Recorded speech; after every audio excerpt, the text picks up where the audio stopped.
everyone, and welcome on behalf of the College of Arts and Sciences. I'm your moderator, Clara Davison. I'm an engagement officer in the College of Arts and Sciences. Today, we will discuss 100 Years of Solitude by Gabriel García Márquez, selected because it was one of the most recommended titles by more than 100 Department of English alumni who shared their top 10 book lists earlier this year. So a huge thank you to our College of Arts and Sciences faculty, Katherine Borland, Director of the Center of Folklore Studies and an Associate Professor in the Department of Comparative Studies and affiliated faculty in the Department of English, and to Ana Puga, Associate Professor in the Department of Theater and in the Department of Spanish and Portuguese. We're grateful to both of them for sharing their expertise with us today. So to get us started, Katherine and Ana will share some opening remarks about 100 Years of Solitude. After the remarks, we will open up the conversation. And today we'll begin with Ana. Thank you very much for that introduction. So in Spanish, this masterpiece of a novel by Gabriel García Márquez is titled Cien Años de Soledad.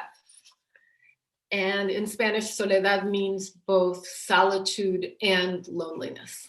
So the book title could just as easily have been translated as 100 Years of Loneliness. Both solitude and loneliness are, of course, major themes in the work, and I'm looking forward to talking more with all of you about that. But first, I'd like to give you a little personal glimpse of how I came to this novel. I was 19 and a sophomore in college the first time I read the novel in January of 1980. I had read some short stories and a novella by Márquez called No One Writes to the Colonel, which, by the way, I highly recommend. No One Writes to the Colonel. And so I felt confident enough of my Spanish reading abilities to tackle the work that everyone seemed to be gushing about at the time. Also, I needed a long read for the plane ride between Chicago and San Francisco, where I was headed after dropping out of college to see the world and become a famous writer. So Gabriel García Márquez was like preparation, training. I had about $100 and a place to crash for a few days. And my plan was to approach a family friend who owned a bakery and to ask her if I could maybe just have a job in her bakery. I thought that telephoning or writing ahead of time wasn't really necessary, that the way to approach this would be to just go and turn up on her doorstep and surprise her and ask her for a job. So when I got to the bakery one morning with 100 years of solitude / loneliness in my backpack, it turned out that the owner wasn't there. She wouldn't be in until the afternoon, I was told. There were a couple of tables in the sunny little storefront, so I decided to have a coffee and a pastry and wait for her. While I waited, I read for hours. The story struck me as rather strange and confusing. All the characters had similar names. I thought one of the first rules of fiction writing that even beginners like me knew was that you had to give your characters very different names because that way people would be able to tell them apart. And this guy was supposedly such a great writer, right? I was a little shocked by the theme of incest, but even at 19, I could relate well to the themes of loneliness, nostalgia, and memory. I didn't particularly identify with any of the characters, yet I still found them fascinating in their grandeur and exaggerated ways. Ursula reminded me a little of my mother, who I was certain would also live to be at least 100. Like my mother, Ursula was going blind and refused to acknowledge it. Like my mother, she was small and active, constantly cooking, cleaning, sewing, or organizing something. I recognized the Latin American universe of the play from what little I had traveled to Mexico to visit my Mexican grandparents, and what I had read of the United States policies in Central America. The Banana Plantation established by the North Americans in the novel was a fictional version of how the United States had actually set up shop in Nicaragua, Guatemala, and many other Latin American countries. The massacre at the Banana Plantation was the kind of injustice that I would read about in the newspapers in the late 70s and early 80s, the kind of massacre that took place in Mexico City in 1968, and later took place in various times and places in El Salvador and Honduras and Guatemala. The denial of the massacres and the refusal to acknowledge that workers exist and have needs continues to this day. Reading the massacre chapter at 19, I wondered, did this really happen in Colombia? It did, in 1928, when the Colombian military opened fire on striking workers of the United Fruit Company's plantation in Colombia, and not far from where Gabriel García Márquez grew up. Was this how Latin America was built? By violent, ruthless men who fought endless, meaningless wars? I recall that the Mexican Revolution had lasted 10 years, killed 1 million people, and was ultimately betrayed by the one-party dictatorship of the PRI, cynically hailed by the United States as a democracy. I vaguely knew that Colombia had a very long, bloody conflict between the liberals and the conservatives, that there were dictatorships in Chile, Argentina, Uruguay, and Brazil, and that dictators like General Augusto Pinochet in Chile seemed to take great pride in their uniforms. A little like Arcadio, right, who designed his own uniform and loved issuing all those endless decrees. If only Pinochet's mom had told him to knock it off, like Ursula told Arcadio. Instead, Pinochet remained in power from 1973 until 1990. On the domestic front, I hoped I wouldn't end up like the spinster Amaranta, whose name in Spanish recalls the word amargada, or embittered. I was enthralled by the fantasy of a lover like Mauricio Babilonia, who would make yellow butterflies appear wherever he went. The rivalry between Amaranta and her sister Rebecca was far more intense than anything I had ever experienced in my petty competitions with my two sisters. In fact, it was the very intensity of emotions and sensual experiences lived by these characters that captivated me. What would it be like to live in sensual debauchery like Aureliano II? If I got the job in the bakery, maybe I could eat all the pastries I liked for free. That was my idea of sensual debauchery at the time. I wasn't finished with the novel when our family friend turned up in the late afternoon to close the bakery for the day. Wendy hugged me and greeted me warmly, but explained that her business operated on such a tight margin that she couldn't possibly afford another employee. I stayed in San Francisco a few more days and spent much of that time walking around the city and reading in cafes, the only tourist activities my limited budget allowed for. The following week, I flew home to Chicago and registered for the spring quarters classes. 10 years later, I was a 29-year-old journalist, coincidentally García Márquez's vocation, working as the Latin America correspondent for the Houston Chronicle, when I was sent to Cuba to write about the fate of the island after the Soviet Union began to withdraw its economic support. On the flight from Mexico City to Havana, I noticed a middle-aged man sitting alone in first class. He looked a lot like the photos on the back covers of all the García Márquez novels I had read. Could it be the famous author himself? Should I ask him? I stared at him as I got up and used the bathroom in first class so that I could sneak another look at him. He looked back at me and smiled. Should I speak to him? What would I say? Maybe I should respect his privacy. It probably wasn't him. And I would just make a fool out of myself and feel silly. I went back to my seat in the coach.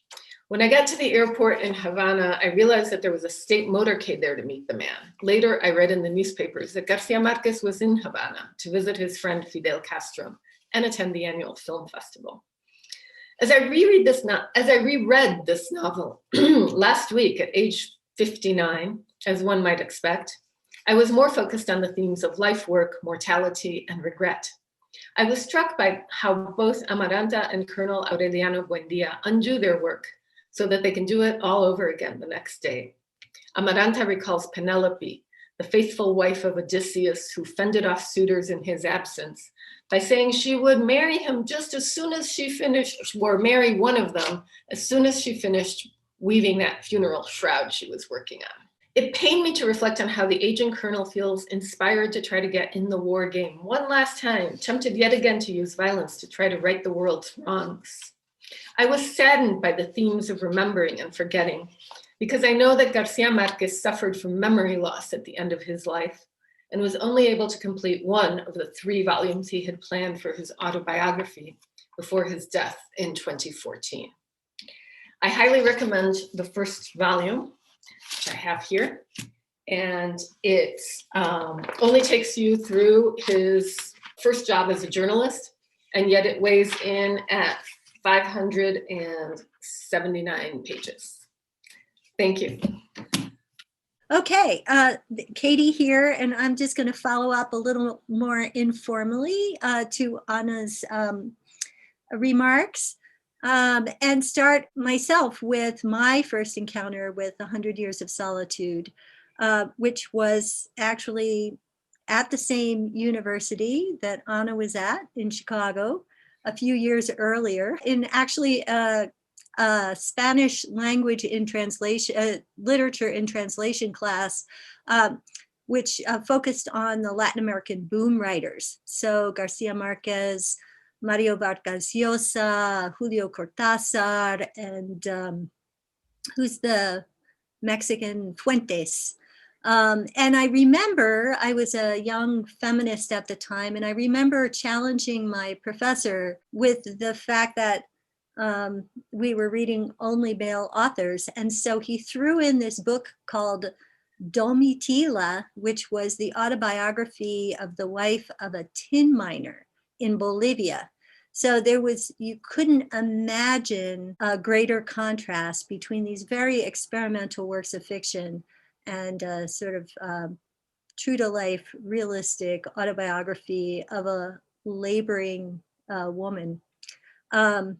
Nevertheless, years later, I encountered Isabel Allende's House of the Spirits and Rosario Ferre's House on the Lagoon, which both borrow heavily from Garcia Marquez in terms of setting up the stories as a family saga that also works as a kind of history of the politics of their countries, which in this case would be Argentina and, Chile and Puerto Rico. So I did get the female versions of these kinds of very experimental fiction a little later on, as many of us did. I think the first boom was it was male writers who were doing really fascinating things from a particular perspective that we now think of as maybe partial. So anyway, back then, those boom writers introduced me to Latin America. So I had no personal experience. I knew very little about that area of the world. I knew very little about anything outside of the United States. I hadn't traveled yet.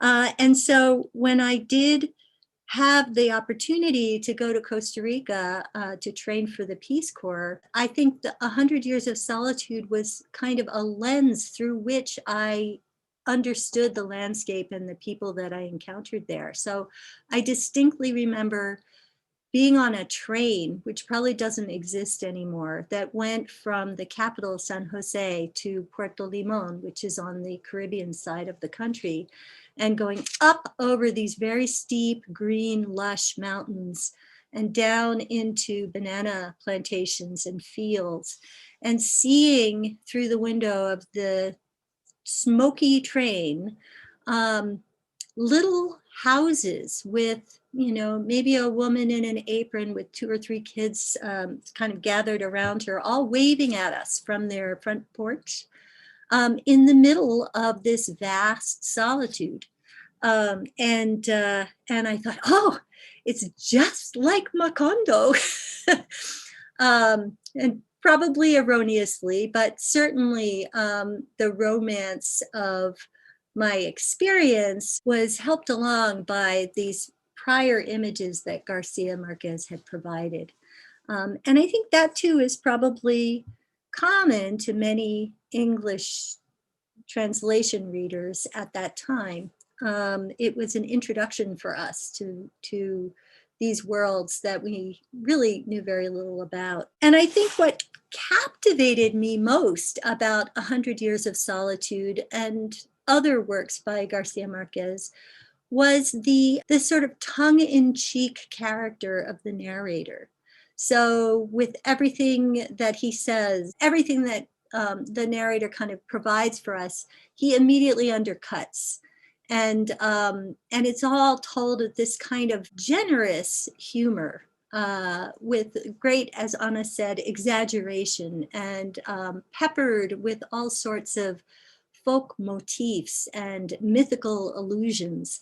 So we're not just reading a text that has episodes from Latin American political history in it, although it certainly has that. But we're also looking at the creation of the world, right? The conquest, the striving for perfection that Jose Arcadio is an emblem of in all of his desires to create his utopia out there where no one had invited him to come. So I think that part of the novel, that way in which it resonates with other literary motifs and mythical allusions, is part of what gives it its value. It's why we get enraptured by the story, even when it's quite difficult to follow. And I think maybe I would start my kind of questions to the group here with that question of why do you think that Garcia Marquez makes it so difficult for his reader to keep track of the basic timetable of the narrative? What is that doing in terms of our reading experience, besides frustrating us? All right, well, thank you, Anna and Katherine, for your opening remarks. The first question we have from Susan, and she also has a comment to your question, Katherine. Susan says, perhaps he thinks that there is no progress over time in history. Is that why he plays with the timeline? Great comment from Susan. And her question was, what do you think we miss in the translation that we would have perceived in the original Spanish? That's probably a question for Anna. Well, it's Spanish. I don't, it's pronounced differently. It has a different feeling somehow. It's hard to say. And I translate myself. I've translated plays from Spanish to English. It's difficult to specify, and many people tend to romanticize the sound of Spanish. They go on, and there's some old country song about how Spanish is a loving tongue and all that. And I don't really buy that necessarily. But it has crisper vowels, like it's consonant, vowel. And so when you pronounce it in your head, for example, a name like Aureliano, which is repeated hundreds of times in the novel, the A and the U are separate. It's Aureliano, right? It's not Aureliano, or however you would say it in English. And I think that detail, just those sorts of details, right? Thousands of them added up, create, for me, somehow a crisper experience orally, like AU orally.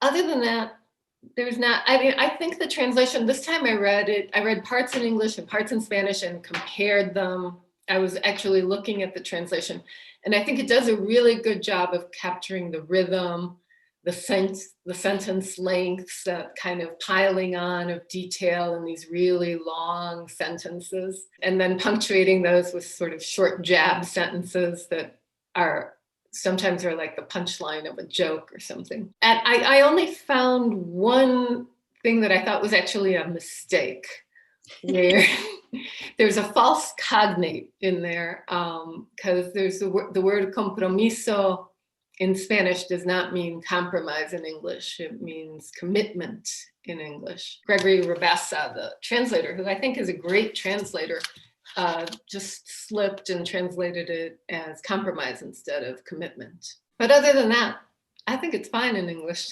Sean wrote, Cien Años inspired my current research, which looks at temporal structures / relationships in narrative. So one thing to consider is that the novel's timeline roughly approximates a sinusoidal wave superimposed across a straight line. And he adds, so there's an element of progression combined with an element of circularity. There are several points in the novel where one of the characters will actually say that they recognize that time has stopped or time is repeating itself, right? So it's not just the confusion created by the repetition of the names Aureliano, Aureliano Segundo, Aureliano, and the Jose Arcadio, the same thing. But it's also the characters themselves are seeing time as something that moves around in eddies and kind of gets stuck in certain places. And then, of course, the whole idea of the novel or the world that the novel has constructed kind of being swept away by the winds at the very end is a kind of erasure of what has come before, right? So an obliteration of the imaginary. And it's interesting the way everything is foreshadowed, and he repeats a few times how the last thought he had as he stood before the firing squad was blah, blah, blah. Or at the end, how Aureliano, the last Aureliano, sits in the room and reads in the parchment of Melquiades that everything has been fated and foreseen by Melquiades. And so he keeps reading to find out what's going to happen to him. And then it happens, and that's over. Right, like, so his reading and the occurrences are kind of coming to a point in which they overlap and boom, everything disappears. So it's quite, yeah, it's quite magical. And cruel too, because his offspring is being eaten by ants. And his wife has just died in childbirth, and he doesn't seem too preoccupied with any of that. He's just looking through the parchment again and trying to figure out what's going on. I think there's also, I mean, the whole repetition of the revolts. So going off to war happens, as Anna said, in the summary statement, it happens 32 times, right? Or 33 times. But we then get the hero coming home and deciding not to fight anymore, and then something happens and off he goes again. And what I noticed this time was that each time he goes off, he takes a different group of people with him. So it's a kind of repetition with variation. So the first time he goes, it's with the founders of Macondo, who are his little troop of merry men. And the second time it's with the firing squad that's supposed to have killed him. And then the third time he's gone off and he's coming back with this 2,000 Indians who are led by a very ferocious visionary indigenous person. So the repetitions are everywhere in this novel. And I think the fourth time maybe he wants to go with some of his sons, some of the 17 Aurelianos, because they come to town and they get him all worked up again. And there are also these wonderful like little details. This doesn't really have to do with time, but little details where, because this reminded me because you mentioned the Aurelianos, that they were all supposed to have been killed in the same week, but there's one who escaped, right? So we get the one version, and then later on we learn, no, there's one that survived and ends up being killed, I don't know, 20 years later, as soon as he gets to Macondo, because his relatives won't let him in the house. And when Jose Arcadio Segundo has this delirium about the 3,000 workers who have been massacred. Apparently he's the only one, except there is this child that is mentioned who was on his shoulders when the whole thing went down.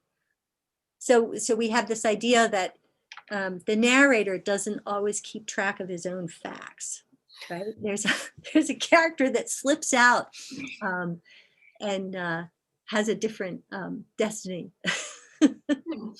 One question that was submitted in advance by someone who teaches AP literature to 12th graders was wondering how both of you teach this novel and how she should sort of frame it for her students.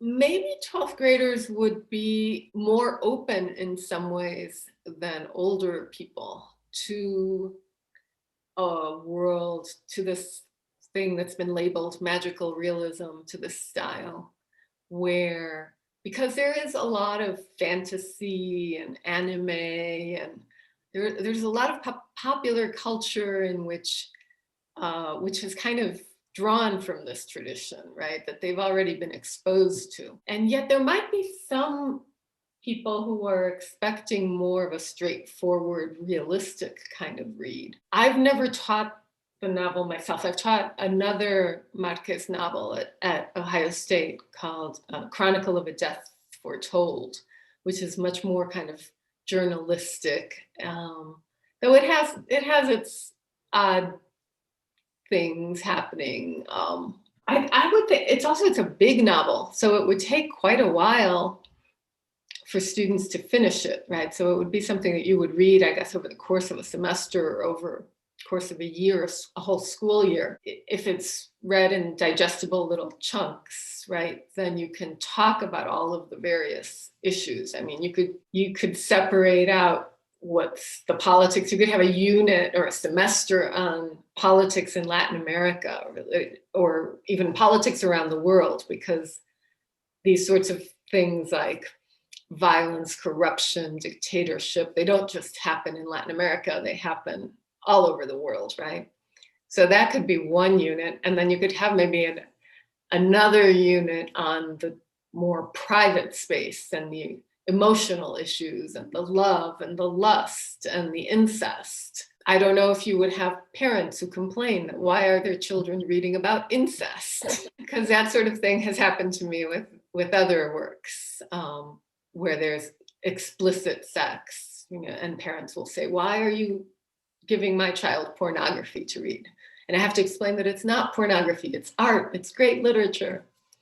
And sometimes they buy it and sometimes they don't. And then I have to assign an alternate reading. I would say the one thing that probably for 12th graders, probably for anyone, that would be, and I know I've had this difficulty teaching Salman Rushdie too, that the writing style is so full of detail that it's very hard to keep track of everything. So providing some kind of crib sheet for a student reader so that they don't have to, they can read without having to worry about keeping track, the various thematic things that are happening in each chapter, for example. Like, I think that might be a useful tool for a reader who's just coming to something like this for the first time. And again, I know this because having taught Rushdie, the students just get frustrated because they can't keep everything straight. It's too much. And talking perhaps about, well, can you just relax and enjoy and let it wash over you, without worrying about keeping every little factoid in your head, because the author is obviously overloading you. So the point is not to try to keep it all straight. The point is to jump in and swim in it, right? I find an exercise that works well with students is to say, okay, so just, close the book, take out a sheet of paper and free write. This isn't for a grade or anything. What image remained with you from this book? Is there any image that comes to mind? And can you just write it down and describe it? And then I use their descriptions as the starting point for discussion. Like for me, the yellow butterflies really stuck in my head. And almost every time I see a yellow butterfly in my whole life, I always think, Mauricio Babilonia. Well, and it's also the yellow butterflies in a bathroom that's crawling with scorpions. So you've got butterflies and scorpions in the same image, which I think is great. And also the repetition, because if you remember when Jose Arcadio Buendía, the patriarch, dies, it rains yellow flowers for like days, and they have to get shovels to shovel the flowers off the street so they can get him to the cemetery. So there's a way in which there's a kind of resonance going on between those outrageous magical realist, kinds of descriptive elements. There are really beautiful images, and then there are really super grotesque images too. Mm-hmm. Hi, Susan had a comment to add to this conversation that she read the Wikipedia article about the book after reading the book.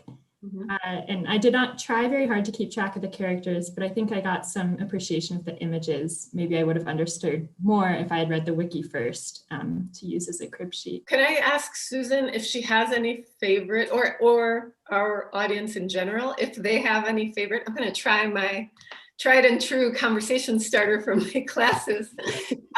Do they have any images that stuck with them or that repulsed them or that they loved? When the soldiers come and they kill the woman who's been bitten by a rabid dog in front of her parents, that was just like, ew, how horrible. And there's a couple, there are scenes of great violence in the novel. But they're told in such a matter-of-fact way. I mean, it's not like, the getting into the violence in that kind of pornographic way. That's not what he's doing. He's just throwing it in there along with the rest of the story. And so you come up against those things and kind of, or at least my experience is, you kind of gasp and they're taken aback. But then the next thing is this lovely image of, the image of the blood from Jose Arcadio, who is mysteriously killed with no wound, but the smell of gunpowder, and how the blood goes to find Ursula in her home, and then she can track back to the body. That was pretty interesting too. Yeah, along those lines, like less graphic, but just as powerful in its way is when the 17 Aurelianos go to Ash Wednesday Mass and the priest puts the cross with the ash on their forehead and then they can't rub it off. And it becomes the target for the people who are hunting them down and assassinating them one by one. And at the same time, Aureliano asks his doctor to paint a circle on his chest where his heart is. But when he shoots himself, the doctor has painted it in such a way that he doesn't damage any vital organs, right? So you have these motifs that then get flipped in these very interesting ways all the way through the novel. And so those would be fun to explore, I think, with students. Like, how many of these can we find that are like reversed later on? Or return to with, like you said, with a repetition, but a revision as well. So we have a couple of questions about politics in the novel. So Darlene asks, although the novel deals with political and historical issues, such as the massacre of strikers, to what extent do you think that this is a political novel? And Susan wondered about the descriptions of the revolutions and how they eventually resolved. I wondered to what extent this parodied the history of South America. Yeah, I think it definitely does. Yeah. Well, but it's not, I don't think he's, so it's not like if you compared it with something like House on the Lagoon or House of the Spirits, it's not specific to specific military operations or anything like that. It's a more broad stroke kind of critique of the endless wars of the 19th century and the ways in which rebellions start and peter out, and then then they start up again because the basic problems haven't been resolved, right? There hasn't really been any kind of addressing of the underlying issues. So that's what I would say. Anna, take it from there. Yeah, I agree. With one exception, that the massacre was an incident that happened that Gabriel García Márquez had heard about because it was near where he grew up. And I think in some interview I read, he said that it wasn't actually 3,000 people, that he had inflated the number. Nobody knew exactly what the right number was, but 3,000 seemed like a good number to him, something like that. I mean, but that also reflects too the way in which that can work as a kind of critique of the Pinochet era, when there were thousands of people being dumped in the sea. Yeah, in Argentina, where like more than 30,000 were disappeared. There's also something Holocaust-like about the trains. In a lot of massacre accounts I've read, and I've read too many massacre accounts, there's often one person who survives, right? One witness. And as you said, in this case, there were two witnesses, but that's like a trope or something from accounts of massacres, that someone will play dead, for example, and then survive to be able to tell what happened. That happened with the massacre of 72 migrants in northern Mexico just a few years ago, where one young man from Ecuador survived and was able to relate what had happened to the whole group. Or Ayotzinapa, the 43 disappeared students in Mexico just a few years ago also. There was some survivor witness. The other thing that I think is very classically Latin American that he pokes a lot of fun at is kind of the way in which power corrupts people. And people go in with all of these ideals and then they become monsters, which, as I said in my opening remarks, is not just Mexico. It's a lot of places around the world, right? So yeah, I think it's 100% a political novel, but it's also got all this other stuff. I've always wondered with Gabriel García Márquez how his sort of day job as a journalist influences his work, and just especially in this novel that is so straightforward about such fantastical elements. I don't know if either of you have thoughts. I think he writes really clearly, in spite of, I can see how it's difficult work in some ways, but he has that kind of, journalistic simplicity in some ways too, I think. He's not like a James Joyce writing Ulysses, where you've got some stream of consciousness and the invention of a new language, and you don't really understand, what's being said here, right? If you read closely and you look up the vocabulary words you don't know, it's all very simple, really. And so in that vein, could you talk more about the influence of folklore and all this mythology and religious reference that's all packed in here together? I think that can also be seen as a kind of parody or critique of the church, right? Particularly the religious stuff, and particularly with Fernanda and, this horrible closed up castle that she lives in somewhere in the cold northern, parts of Colombia. There's probably some kind of regional critique there going on as well, but the Highlands, right? The Highlands, who are all straight-laced and stuck up. So there's that, and then like when Remedios the Beauty levitates with the bed sheets, so she never actually dies; she just ascends into heaven. And that's a direct reference to the Virgin of the Assumption, right? She does levitate into heaven.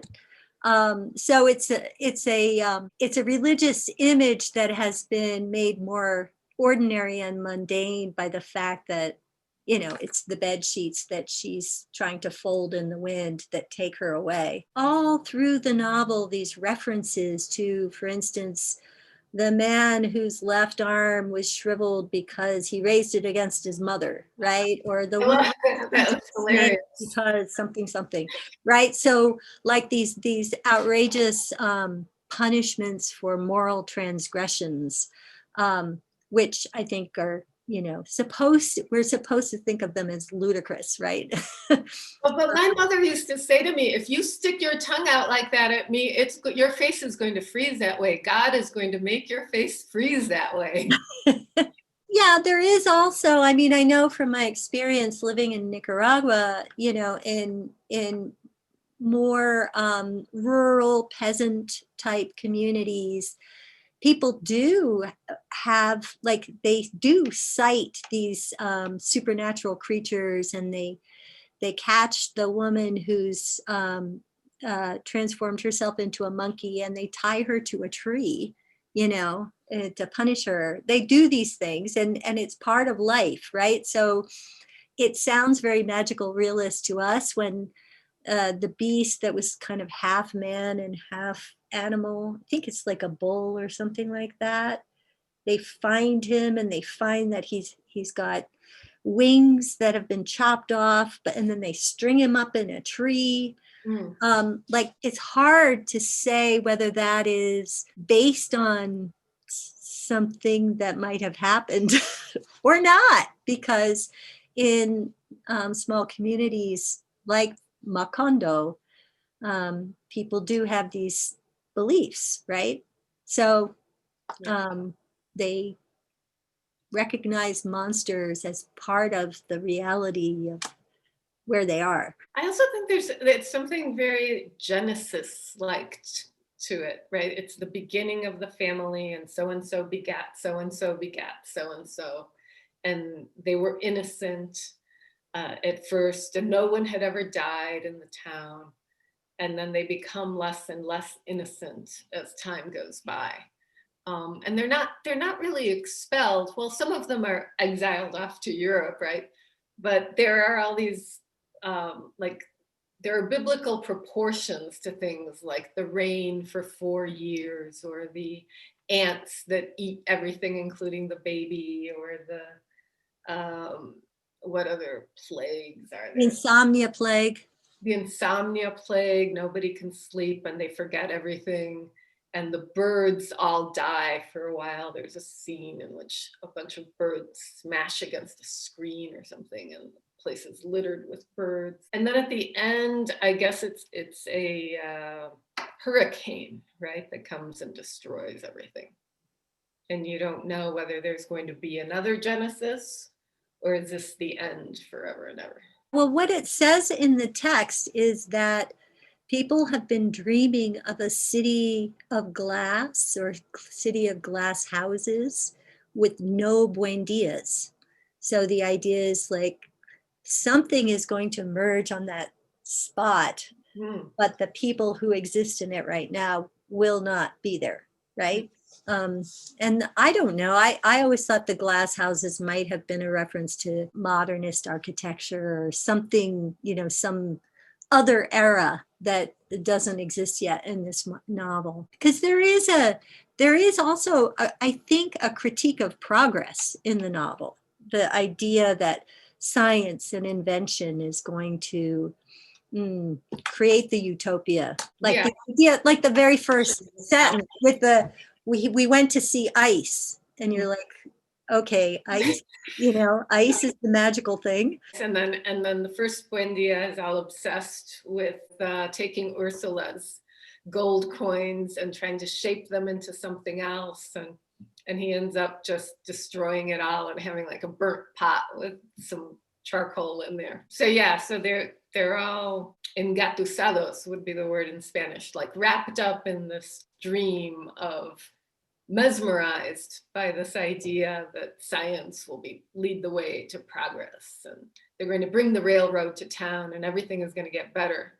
And instead there's a massacre and the railroad takes all the dead bodies out of town, right? So one thing we haven't discussed yet is the election in the novel, and in the spirit of election day yesterday, I figured I'd bring that up. Yeah, good segue. So I think there's there's kind of two allusions here. One is that Aureliano is inspired to become a rebel when he witnesses Moscote stealing the vote, right? So, and very openly just changing the blue ballots to red ballots, or red to blue. I can't remember which color is which, but so there is this notion of political fraud as being a reason to move to action, right? To do something, to object. And then the other thing is that train, the train with the 3,000 bodies, and the idea that if government sources propaganda just insist that it didn't happen, then that is the truth that exists for people, which I think is very relevant to our current moment. Also, the fact that the red and the blue party in the novel it's questioned how different are they really? I think at one point someone says something like the only difference between the liberals and the conservatives is that one goes to mass at 5 p.m. and the other goes to mass at 8 p.m. I think that's a critique that in some ways could be made of our candidates as well. We haven't talked about writing in the novel and all the images of writers. Would you want to say anything about that, since the novel itself is this experiment in writing something that gets unwritten at the end? You say more about that, because Okay. I'm not sure what you mean. Well, so Melquiades has written the parchments, and the parchments foretell, the fate of the family. And as they are read, the fate of the family occurs. It expires, right? Yeah. So it's as if the novel, that's how I would say it. The novel unwrites itself at the end. There are also so many images of writers and writing in the novel. If we're talking about people using writing to for fake news purposes, right? That Fernanda and Arcadio, her son, have this correspondence when he's supposedly, with the Pope in Rome, and she's supposedly, keeping his inheritance safe, and they're both writing from, positions of considerably less powerful than they are describing themselves to be. Writing as deceit, writing as creating the reality that you wish you inhabited. Yeah, like the Amaranta Ursula writing the letters to her husband as if she were his faithful wife when she's having this torrid affair with her nephew. Yeah. And then refusing to open the letter that comes from her mother, we assume, right, who was put away in the convent by her mother, by Amaranta Ursula's grandmother, because she had this child out of wedlock. That woman is very much that character, Fernanda, a parody of the Mexican, or not the Mexican, reminds me of the Mexican middle class, but the Latin American middle class. We have 15 different utensils, and like, if you are a proper young woman, you know where the fork goes and where the 12 spoons go, and all of this kind of just attention to like detail so that people won't think badly of us. We have to be properly dressed and properly groomed and know all of the social courtesies, or people will somehow look down on us. What other writing? Are there letters from the girl who goes off to study piano, clavichord? It's often the characters who go off to Europe who write letters, right? The bookstore owner, the Catalan bookstore owner, writes letters back at first. And then Aureliano, the general, is also writing poetry. There's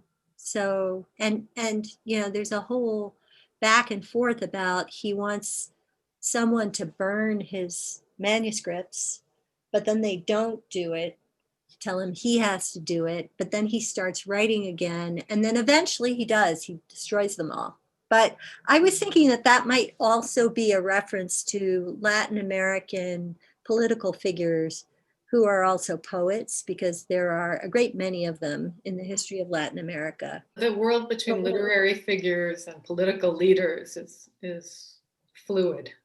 So maybe our last question for this afternoon from Susan. Buen dia means good day.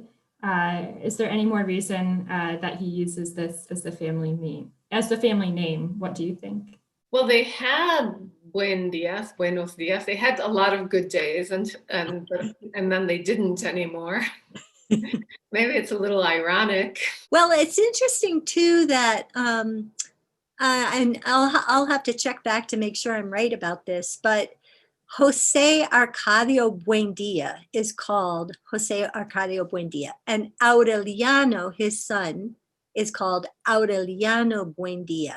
But once you get down in the generations, the Buendia doesn't really come up very much. It's not that they changed their last name, it's just the last name does not identify them anymore, which is kind of interesting. I don't know what that means. Ursula Iguaran, that's her name. And Ursula, of course, means bear. but it could also perhaps be related to the constellation. I don't know. And Iguaran, it sounds, I don't know, Anna, it sounds kind of bring indigenous. up anything for me. Just changing the subject slightly, but speaking of illusions and meanings of things, I thought it was really interesting that he brings in characters from other novellas, short stories. The Colonel from No One Writes to the Colonel kind of turns up. The guy with the angel wings has a whole short story devoted to him. There's like an Erendira figure. The Erendira story of the girl who is prostituted by her grandmother because she burnt down their house by accident. And the funeral, he mentioned something about there was going to be a funeral for a dictator, and then he wrote a whole novel called The Funerales de Mama Grande about the funeral of the dictator. So it's like he stuffed everything in here from his literary life. So Katherine and Anna, could you share just brief closing thoughts about why the novel Endears? Well, I think it expands the reader's imagination. I really appreciate the Black sense of humor and the way it allegorizes all these very difficult scenarios like violence, injustice, corruption, dictatorship. As I've said, that take place not just in Latin America, but all around the world. So I think it is a Latin American novel, but it's also like a world literature novel. And it depicts characters that are battered by all of these difficult emotions like love and lust and incestuous attractions. And yet it's never judgmental toward the characters. Sometimes it's very cruel to the characters, but it's never like petty or mean. There's majesty almost to the tone without being pompous at the same time, which I think is a really difficult tightrope to walk. Yeah. And then the scope, as we've discussed, is epic, like Greek mythology or the Odyssey or the Bible. And yet it's not that difficult to understand it and enjoy it. And then finally, we've just made it part of our canon, haven't we, right? So we teach it in schools, parents recommend it to their children, people give it to each other as gifts. It's become part of our American, in the sense of America, the continent, culture. Very well said, Anna. Thank you. I have very little to add, but I would add it's also become a model for other works of literature that have been subsequently produced. I had mentioned two, but there are many, many more. So he's really laid out a way to do critique without like slamming you over the head with it or forcing your nose into something really repugnant, right? So, but it's there. The critique is there. And I think that's really powerful. It's, it does speak across situations. It's not tied to one moment or one place, even though it has that kind of specificity to it. I think Anna's absolutely right. It speaks to these really important themes, corruption being one of them, the corruption of power, and the ways in which memory works and doesn't work. So that's a really important theme we didn't talk about much. We didn't even talk about that, yeah. Next time. Or solitude and loneliness. Well, Anna and Katherine, thank you so much for your insightful conversation today. We really appreciate it. I know this conversation could last many more hours, given the novel. Warming up. There you go. A big thank you to attendees, all of you, for joining us today. Susan, I really appreciate all your contributions, Susan, whoever you are. Yeah, we wish we could actually see you. That would be much more dynamic. But we understand, the constraints of the platform. But someday, maybe, if you're in the Oval, just wave hi and Yeah. Introduce yourself. Perfect. There you go. And we hope you all can join us next month. Book club will be on December 16th. We're changing our schedule a little bit because of finals week. So we'll be discussing Moby Dick by Herman Melville next month. Wow, that's a short read. Yes, so you have an extra couple of weeks to prepare. But again, thank you all so much. Have a great evening, and we'll see you soon.